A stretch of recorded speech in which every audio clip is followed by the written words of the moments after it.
She was rejected before the full moon. By dawn, the Lycan king asked for her hand in marriage. Elena Voss had always been a little different from everyone else in the mountain town of Veldmore. She was not loud or bold. She did not sit at the center of any table or laugh the way other women laughed, wide and bright and easy. She was quiet, the kind of quiet that held weight in it. She kept a small herb garden behind her stone cottage and knew more about wild plants and healing roots than most doctors twice her age.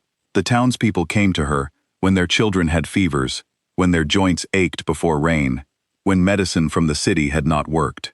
She helped them all. She did not ask for much in return. But being needed and being loved are two very different things. Elena understood this better than anyone. For 3 years, she had loved Marcus Hale in the way that careful, quiet people love, slowly, deeply, without ever making a noise about it. Marcus was the kind of man other men respected. He was broad and capable, with a sharp jaw and a steady voice, and he held a position of trust among the old bloodline families that had settled Veldmore long before any living person could remember. He was part of a world Elena had grown up beside, but never fully entered. A world of old rituals and older loyalties, of gatherings at stone circles on nights when the moon was full. She had convinced herself, over those 3 years, that she was part of his world too, that the way he sometimes looked at her meant something, that the silence between them was understanding, not distance. She had been wrong. On the night of the full moon in late October, Elena dressed carefully. She picked the herbs that meant devotion and clarity. She braided them with silver thread, and she walked to the old stone circle at the edge of the forest. The circle was used for declarations, for promises made under open sky. She had decided, finally, that she would tell Marcus what she felt, that she would stop being quiet about the one thing that mattered most to her. Marcus was already there when she arrived. So were others, 4 or 5 members of the old families, standing at the edge of the firelight, watching. She had not expected witnesses. She almost turned back, but Marcus had seen her, and something in his expression made her stay. Not warmth, not welcome, something else, something like pity. She said what she had come to say. She offered him the braided herbs. She kept her voice steady. He did not take them. He said, very clearly and without cruelty, because Marcus was not a cruel man, only a cold one, that she was not what his world needed, that she was soft, that she was too human in her ways, too gentle for what lay ahead, that she would never survive what life beside him would demand. The people at the edge of the firelight said nothing. Some looked at the ground. One woman looked directly at Elena with an expression that was not unkind, but Elena could not hold it. She nodded once, took back her braided herbs, and walked away. She did not run. She refused to run. She walked into the forest. The forest behind Veldmore was not the kind of place people wandered into at night. The trees were old and grew close together, and the path between them was not really a path at all, but more of an agreement between the roots, a narrow understanding. The moonlight came through in broken pieces. Elena had walked this way 100 times in daylight.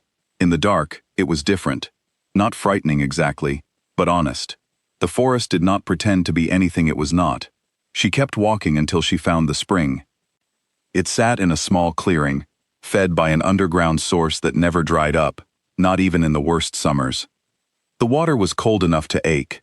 Elena had been coming here since she was 7 years old. She had no name for what the place was to her, only that it felt like a room in a house she had not yet found. She sat down on the flat stone beside the water's edge. She did not cry. The feeling in her chest was not grief, not exactly. It was more like something being removed. A splinter she had not known was there until the moment it was gone. She sat in the dark and breathed.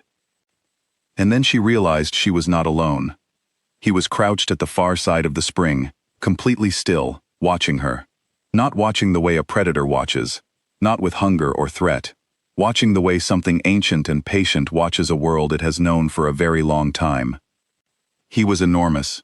Even crouched, she could see the width of his shoulders, the scale of him against the trees. His face was younger than his eyes. His eyes held the full moon in them without any reflection at all. Elena should have been afraid. The part of her that was reasonable told her to stand up, to back away, to say nothing and leave quickly. But the part of her that had been sitting beside a spring in the dark for an hour, with her heart open and her careful walls down, simply looked at him and felt, more than anything else, that this was not a surprise. "You followed me," she said. "No," he said. His voice was low and unhurried. "I was here first." She looked at him for a long moment. "You're not from Veldmore." "No." "Are you from the bloodline families? The ones who gather at the stone circle?" He smiled very slightly. It was not a warm smile, but it was real. "Their families are very young," he said. "They know pieces of things. They play at old traditions they no longer fully understand." Elena looked at the spring between them. The water moved in the moonlight like it was trying to say something. "You heard what happened at the circle." "I heard enough." "Then you heard that I was rejected." "I heard that a man who did not understand what he was looking at told you that you were not enough for him." He paused. He was wrong, but he did you a favor he will never understand. Something in the way he said it, not with comfort, not with false softness, but with the plain certainty of someone stating a fact they had known for a long time, made Elena look up at him sharply. "What does that mean?" she asked. He did not answer immediately. He settled himself on the stone across the spring, and she had the strange sense that he had been careful about it, as though he was trying to make himself less imposing.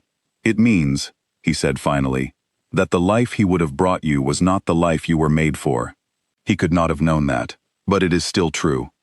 "And what life was I made for?" She asked it plainly, without defense. The night had taken all her defenses. He looked at her for a long moment. "That," he said, "is a longer conversation." They talked until the forest changed. She could feel the hours moving past the way you feel current in still water, not visible, but present. He told her his name was Kale. He told her he had been traveling through this region for a reason he had not yet understood until tonight. She told him about her garden, about the herbs, about the people she healed, about the way she had always felt like she was almost part of Veldmore, but never quite. He listened without interrupting, and when she finished talking, the silence that followed was not empty. "You have always felt like you were standing at the edge of something," he said. "Yes. Not excluded from it, just not yet inside." She looked at him. "Yes," she said again, more quietly. "That is because you are." He said it simply. "There is a world that runs alongside the one most people see. It has always been there. Some people are built to perceive it, not because of blood or family name, but because of something in the structure of them, the way their attention moves, the way they understand things without being told. You are one of those people. You have always been." Is that why Marcus? Marcus saw the edge of it, and was afraid of what it might cost him. There was no judgment in Kale's voice, only explanation. He was not wrong that your life would have been difficult beside him. He was wrong about why, and wrong about what that meant.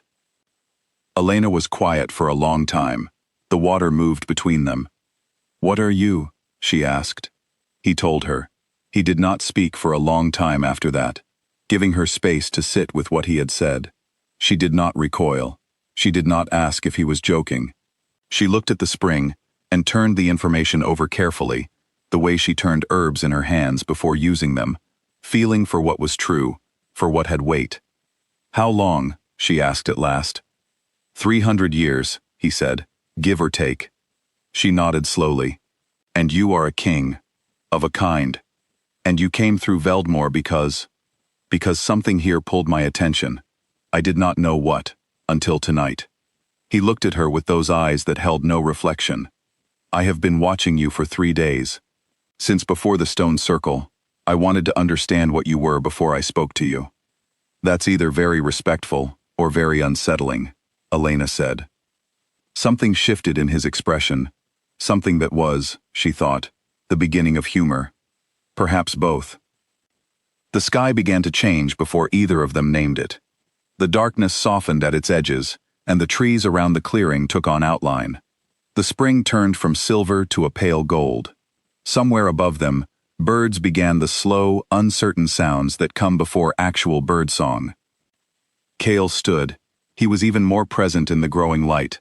More real, somehow, more solid.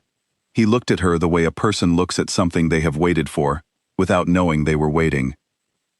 I need to ask you something, he said. Elena stood too. She was still holding the braided herbs from hours ago, the ones Marcus had refused. She did not know why she had kept them. Cale did not kneel. He placed one hand over his chest, a flat, deliberate gesture, like the closing of a door and the opening of another one at the same time. In my world, he said, this means something specific. It means I am placing what I am in front of you and asking if you will consider it. He held her gaze.